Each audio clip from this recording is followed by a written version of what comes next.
If you could drop your body off to the gym and pick it up once it's ready, like a dry cleaning service, you probably would. The idea is that most people hate going to the gym. Listen, I used to hate going to the gym too. It doesn't look like now, but trust me, I'm in the same boat. And the reality is, you're dealing with not just a gym issue, a motivation issue, because you're struggling with being consistent. Motivation isn't the thing that comes to you naturally. You're actually dealing with an identity issue.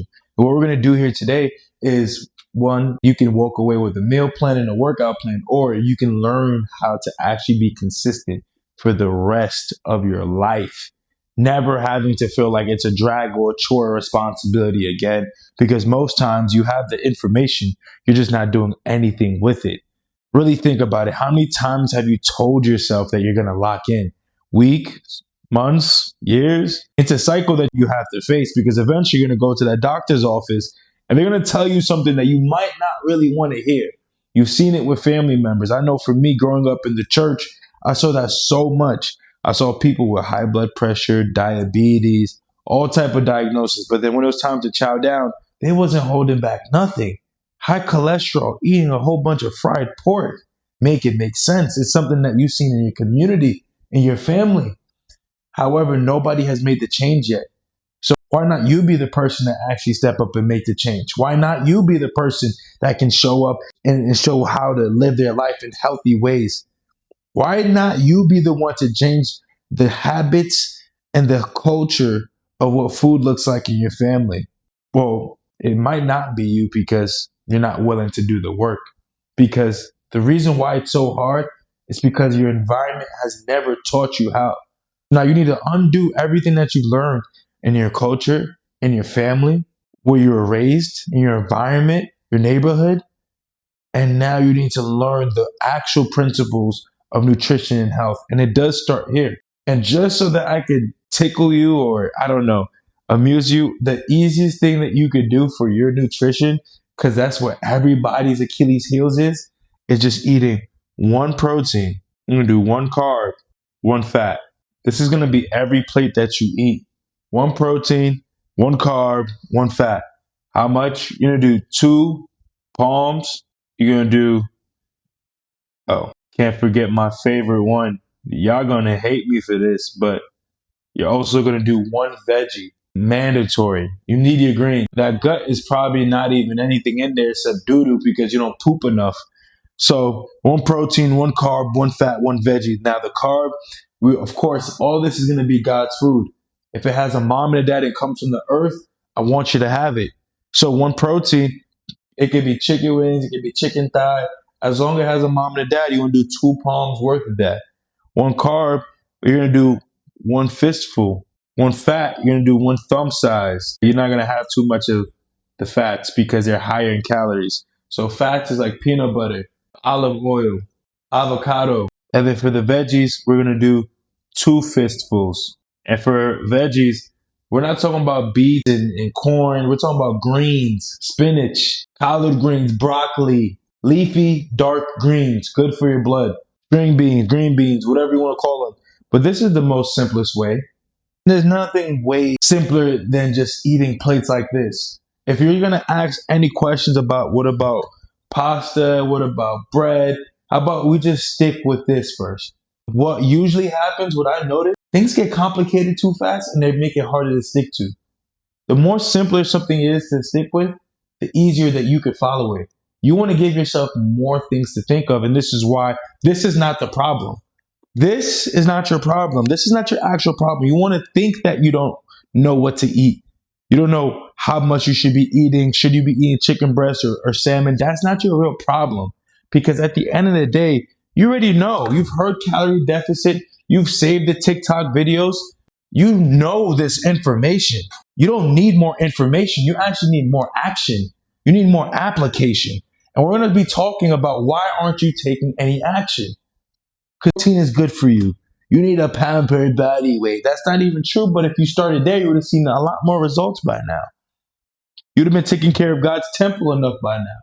But because you keep avoiding it, you're not seeing the results that you want. So let's have a talk. Why aren't you doing it? Why aren't you doing the information that you know works? You've seen other people make their transformation. You've seen me here with my transformation. I started at 265 pounds, big beluga belly whale. And I didn't have any motivation or consistency. I started taking things one day at a time. And I called it a daily deposit. Every day I would make a deposit into myself. Not every day I wanted to do it. It was COVID. It was a perfect opportunity. And instead of deciding to be depressed in the house, I saw it as a world being my playground. There was nobody else there. I could do what I really wanted to do. Go on runs, take my shirt off, not be self-conscious. And where one person sees opportunity, another person sees lack. Where one person's like, oh man, the food in America is horrible. Another person finds there's organic and there's farms and you could visit them. It's perspective. And what you're trying to do, what you've noticed that isn't working for you, right? You're trying to change. Here, good analogy for you. This is a tree, right? You're trying to change the fruit without changing any of your roots. And if you know anything about some basic science, you know that trees, their roots go deep into the earth before they even sprout up. So before you even raise as an adult to have the tendencies that you have now, when you were growing up, what you learned in your culture and environment was becoming a part of you and your identity. When you saw people pigging out or drinking after a long day, that became your identity. And whether you knew it or not or were paying attention, it became ingrained in what you do. And that's not always your fault until it's your fault that you know it and you're not doing anything with it. But you're trying to do more. You're trying to go on the Stairmaster every day. You're trying to do burpees and all these challenges, 30-day challenges, but you're not answering this. Who? Be. And this is actually a biblical root that God calls us in our identity. Who are we becoming? Who are we being? And if that doesn't sound like proper English, it's because the Bible wasn't written in English. Who are you being? Because the first thing you see in the garden when sin enters is an identity crisis. That she doesn't understand who she is. Who is she for? Who she is a daughter of. She has God who provided the whole garden to her, but she still saw lack. She saw that there's one fruit that she couldn't have, and all of a sudden she has a tantrum and has to have it. And realize the same thing I just mentioned. Perspective will shape your reality. So even though she had access to all food, it says in Genesis 3 that she saw it was pleasing to her eye and good for food. Sis, what about the rest of the garden?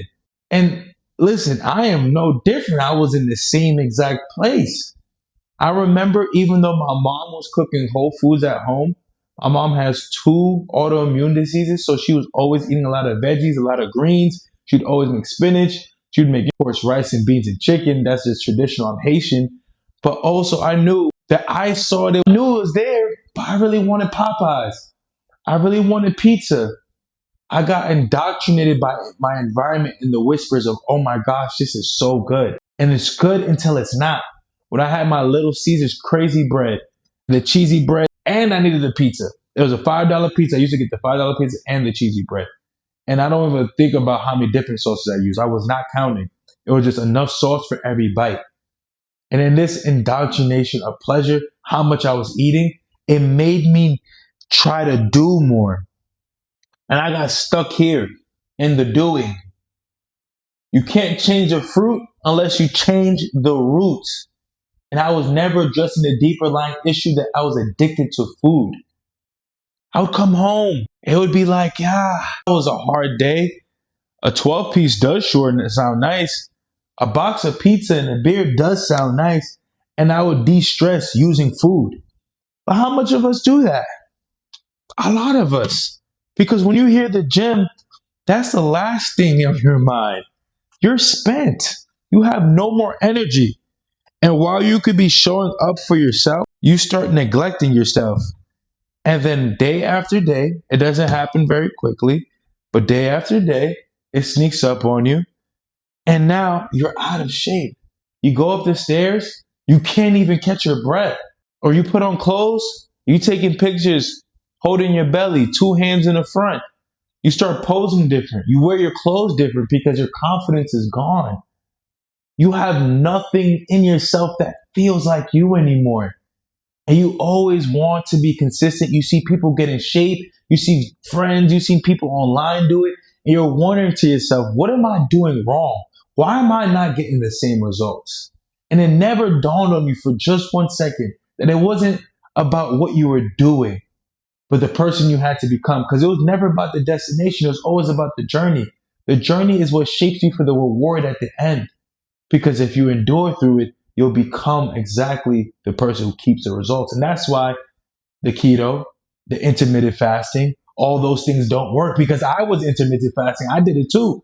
I was eating every 20 hours, one meal a day. Oh man, I was really bad. I feel like I'm repping a set right now because I gotta let y'all know I really banged with that life. Meanwhile, it left me with nothing except square one all over again, because that's not how I wanted to live my life. I found it to be torturous, but it was like, well, whatever I have to do to see results, whatever I got to do to see results. Meanwhile, it was temporary. It was only a band-aid. But once I started living a lifestyle, something that I knew worked for me, something that I could stick to, you best believe them 40 pounds came off real easy. 50 pounds came off real easy. Now, I will say, hard work is always going to be hard work. But again, perspective. The one thing I'd always tell myself is hard, easy work. One of my coaches in high school used to say that, Coach Knight. Listen, he was not playing. Hard work is easy work. And if you could start to indoctrinate your mind with realizing you are actually a bigger problem than you think, you're always going to find yourself stuck.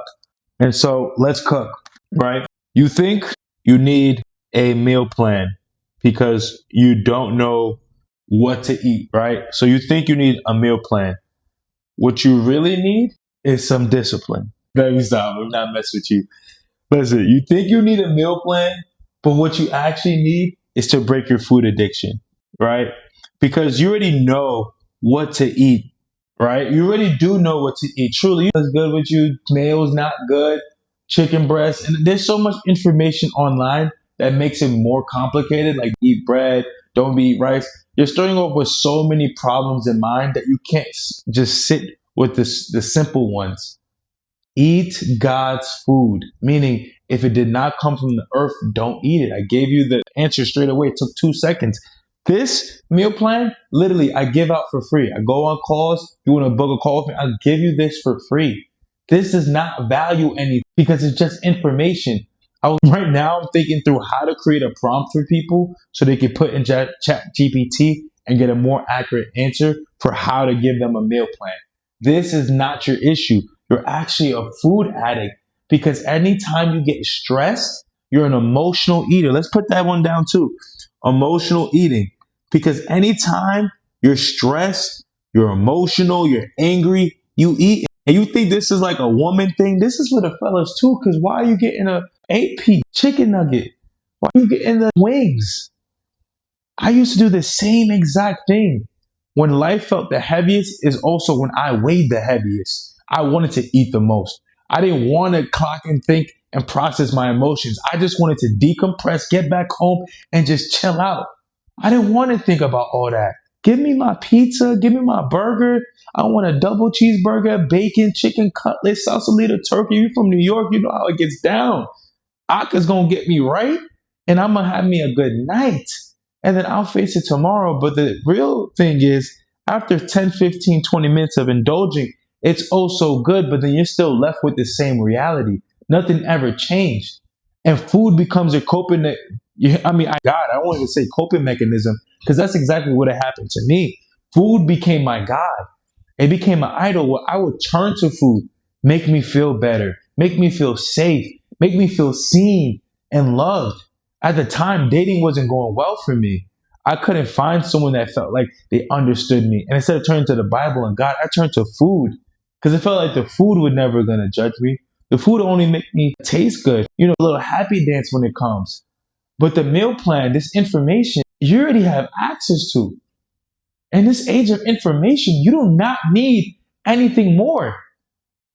Why aren't you dealing with the root? You're trying to change the fruit with information, trying to get transformation, but you're not dealing with the deep underlying issue of how you were raised. It's sick, wasting your time. Listen, let's move on. You think you need a workout plan, right? I go to the gym. I need to get a trainer. I don't know what to do, right? I'm not gonna lie to you. We lie to ourselves all the time to create a reality that feels more accepting than it really is. Like we tell ourselves lies that have no scientific backing or information behind it that just feel true. And that's what you see all the time on the internet. It just sounds true. Healthy fat so I can have as much of it as I want. Like, why do you think that? Like, do you just pop open your medicine cabinet and just start popping pills? Because medicine is good for you, but in a proper amount, you would just go crazy in your cabinet. And so there's an ordinance to things. There's a structure. And without structure, you're guessing. And that's why you keep getting random results. Because you keep doing random things. But if you become more detailed in your approach, you'll get more detailed results. Let's be simple. You think you need a workout plan. You look into hiring a personal trainer. Now, here's my thing. And if you ever seen this in the gym, you'll what I'm saying. And most people been to a gym, so I hope you're following. You go to a gym, you see the trainer. Most trainers are professional counters.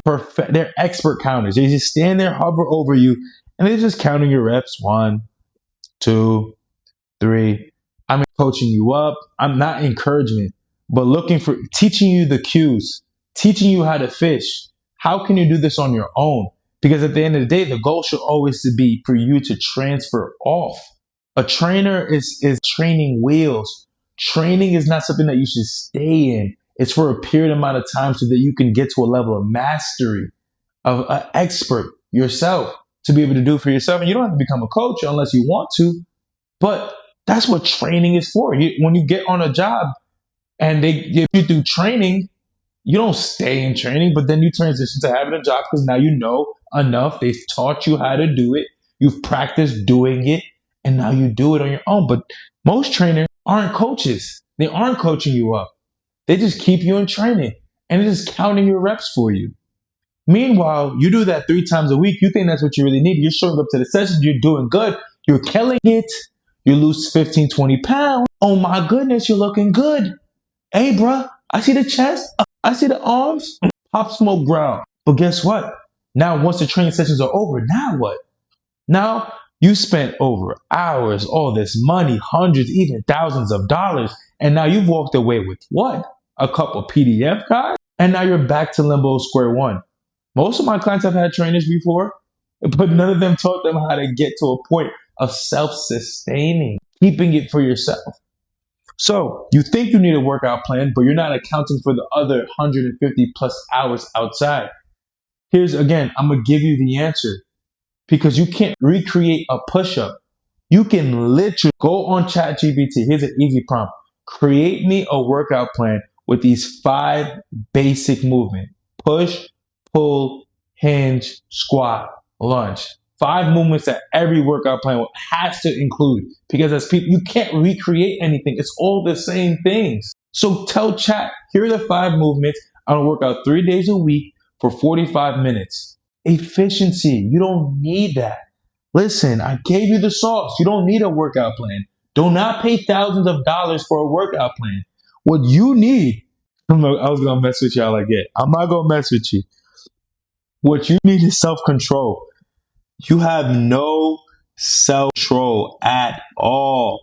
Most times when you notice it's time for you to do something, you procrastinate, you linger, you you don't just peel off and get what you need to do done. And this lack of self-control shows in other areas of your life. You think that you're not disciplined because you don't want it enough, and now you beat yourself up because why am I not locked in? You always are trying to lock in. You're trying to mentally focus. You're always snapping out of it. You can't stick to a routine because you've never learned self-control. And this is one of the fruits in the spirit. This is the things in the Bible that will greatly change your life because you'll see it with lust. You'll see it with your professionalism, with work, how you're showing up. And self-control is really what working out is. is able to eliminate all the self-doubt and have control, mastery of oneself, and command your body to do something. Remember when Jesus went with the three to go up to pray, he said, could you not just stay up with me for 1 hour? They fell asleep 3 times.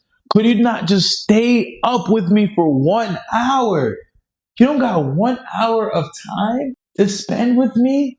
Bro, this is Jesus incarnate. They know he's the Messiah. This is his personal circle. Imagine being with three of your homeboys and they just keep drinking. It's just like, you don't have no self-control. The spirit is willing, but the flesh is weak. And that's exactly why self-control is up here, because you need to understand what it's like to say no.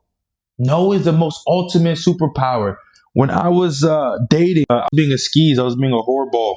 I was being a cornball and a whoreball, both balls. So I'm two. The hardest thing for me was to say no. I love going on dates. I love the atmosphere of a date. Shorty's come smelling good. You get the menu. Even though she's not a good match, you might even know it, but you're just there for the vibe. I know so many people who are serial daters in the same way. You're just there for vibes. And one thing always leads to another because you're creating an environment, cultivating this type of romance.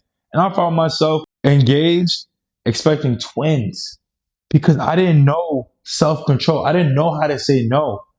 And what getting lost in this is that you don't realize the areas of your life where self-control is impacting you outside of health and wellness. Because how you do one thing is how you do all things. And what I tend to realize is that when you don't have a good firm grasp over your health, over your fitness, to be able to command yourself, hey, get up, self. Hey, it's time to go work out because you love yourself. All right, self. It shows up in other areas, in your family, in your finances. I want you to actually take a moment to realize, what is the one thing you've been avoiding? It might be this, but there's something in your life that you haven't asked yourself why. If information already out there, why haven't you done it? There is things about your job that you're not asking yourself, why are you still there? You know what God has called you to do, so why are you still doing it? And Paul explains it in the word. He says, why do I still do the things that I ought to do? It's sin that lives in me. And we're always going through the sanctification process, but how are we fulfilling our human responsibility to match with God's sovereignty? That is the big bingo. How are we matching up? How are we responding to that call? Because truth is, again, these are always going to be free, but this real work. This is your identity. You're going to go from being a procrastinator to a provider. You're going to go from a sloth to kingdom. And if you actually want to start making this transition, not just for the sake of looking good, because of course you're going to lose 10, 15, 20 pounds. That's not a question. But becoming someone who can keep it off, because your identity will change. You'll become someone who cultivates their health. You'll become someone who cares for their self, but other people can respect too, because they see how you treat yourself. If that is the case, I've created a system just for that. It's called a daily deposit. It's the same way I started, the same way I've helped my other clients. Because every day you need to make an investment into yourself, your mental, your spiritual, your emotional, and physical well-being. Because then you'll start living a whole free life. And if you want to learn what this system is and what we do, it's exactly this. Changing lives, not just with information, with applying how you can break free from all the chains that are keeping you stuck in lust, in greed, and not fulfilling God's vision for yourself. Moving your feet, actually doing the actions and starting with who you are.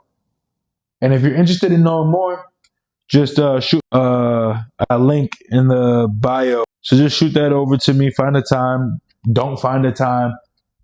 It's up to you. Again, these are all your choices. And if you don't like the choices that you making, you got an opportunity to make a different one. So I'll speak to you if I do.